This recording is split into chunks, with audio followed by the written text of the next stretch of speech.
mga bahagyo na kinakailangan natin bigyan ng pagninilay ay ang pagkilos ng Espiritu Santo na lumabot kahapon. Makita natin yung panyaya na siyang maging gabay natin upang natin makamit ang kapayapaan. Sa bahagi ko na kung saan ay pinamanig ni Jesus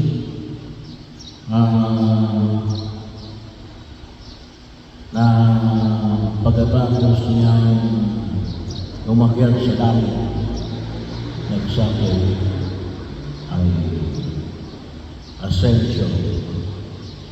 Yung susunod ay ang pagbaba ng Espiritu Santo. Yung bahagi yun, kaya nga palagi pinamamanog natin, yung mahali ko ay pakinabangan natin, lalo-lalo sa sakramento ng kumpil. So, kasi yung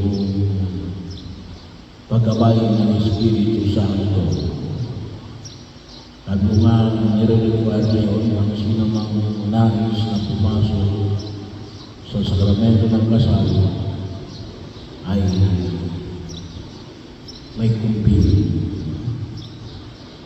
Pero kung sino, hindi lamang sapagkat sa kasal, ngunit kung sino, kung susundin natin, sa atin na yan ay kung maaari ay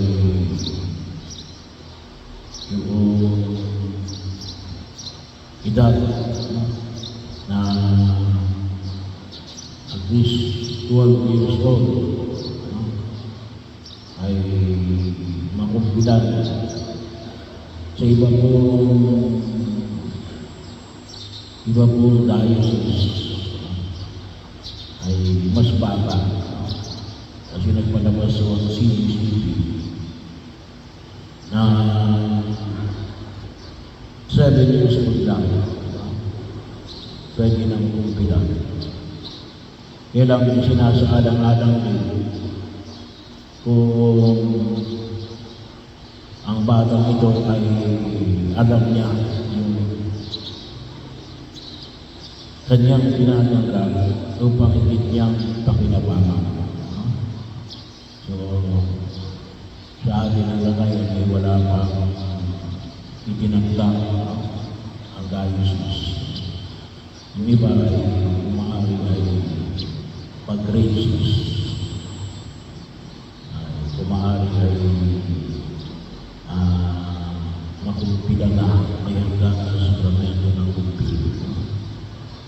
Pero yung kunawa yung makita ng kahalagahan ng tao paggabay ng Espiritu Santo na siyang magiging pagkilos din natin sa pang-araw-araw na gawain. Hindi lamang sa mga malalaking desisyon katulad ng buhay ng asawa.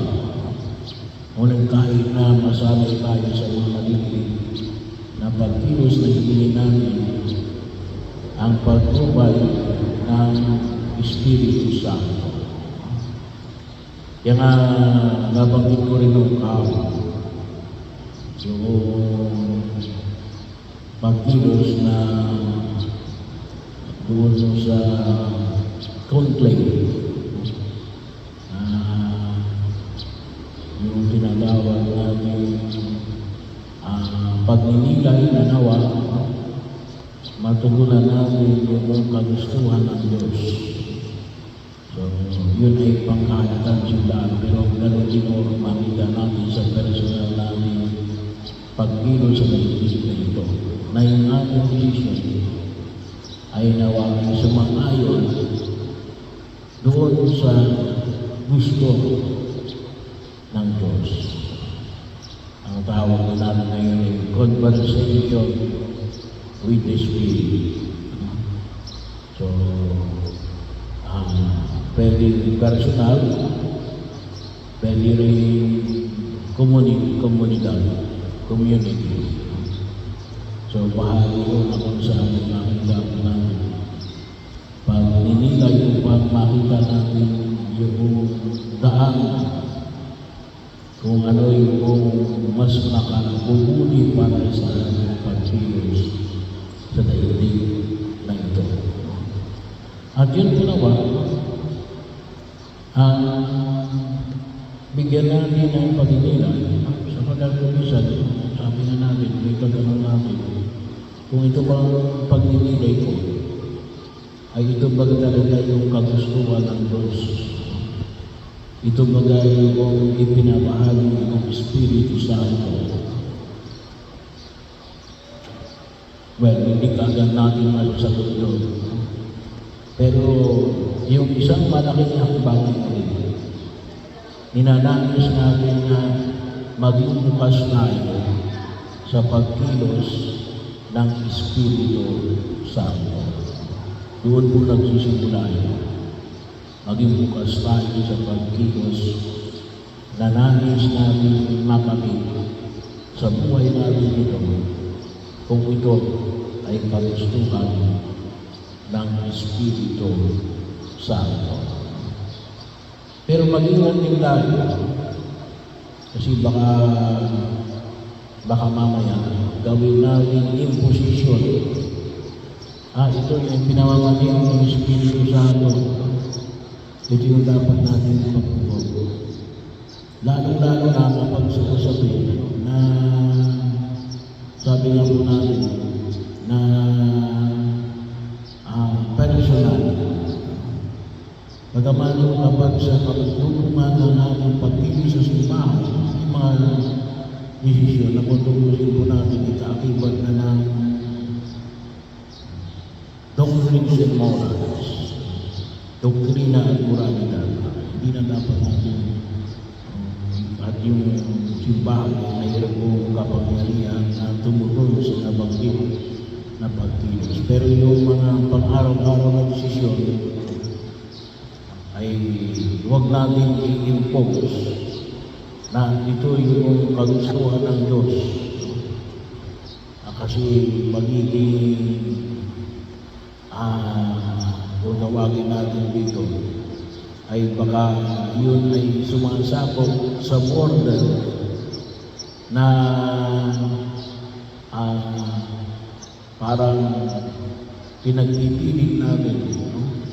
At yung halimbawa na nabigay ko sa inyo, no? Kahapon na may mga grupo na sinasabi na kapag hindi nyo binoto yung mga ito, ay mabubuda kayo sa impyerno. Parang hindi na yun sumasang-ayon sa pagkilos natin na masabi natin na talaga bang yun ang gusto ng Diyos. Pwede siguro sabihin natin na well, ito yung pamantayan natin bilang mga Katolikong Kristiyano na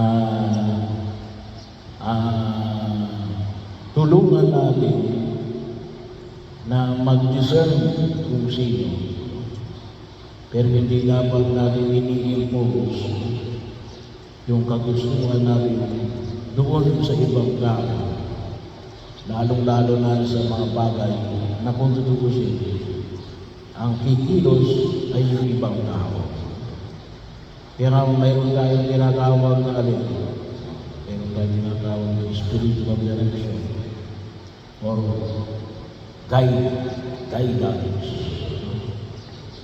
Ito yung pwede mong ikilos. Pero kung ano yung ikilos mo, ay nasa desisyon ng bawat isa. Bahagi ko sabagat ang bawat isa ay maging responsable sa kanyang pagkilos sa harap ng Diyos at sa harap ng bawat isa sa atin. At bahagi nyo, no, na ilingin namin yung pagkabay isang Pilipiniere, no, na naging bahagi ng kanyang pagtugon sa kanyang panawagan, lalo-lalo na kapag pinag-usapan natin yung pagkilala ng kalooban ng Diyos.